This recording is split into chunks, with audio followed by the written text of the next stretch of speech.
Momen pertama antar anak sekolah, ayah dan anak menangis bareng. Ayah mengantar anaknya ke sekolah yang diperuntukkan bagi kanak-kanak atau sering disebut TK. Momen pengantaran anak demikian malah menjadi momen haru bagi ayah dan anak ini karena sebelumnya tidak pernah terpisahkan.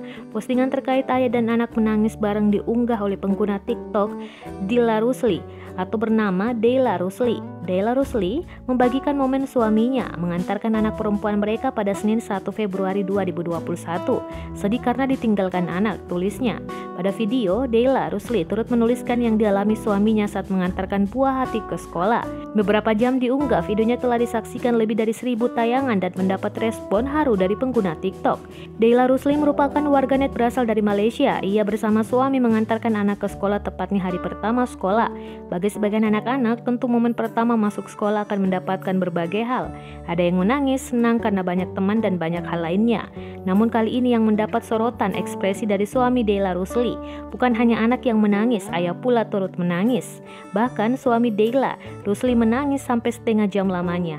Anak yang diberi nama Humaira diantarkan ke Tadika atau Taman Kanak-Kanak.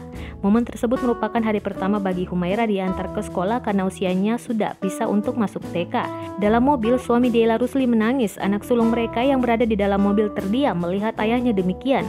Setelah diantarkan ke TK, Humaira juga tidak ketinggalan mencari keberadaan ayahnya.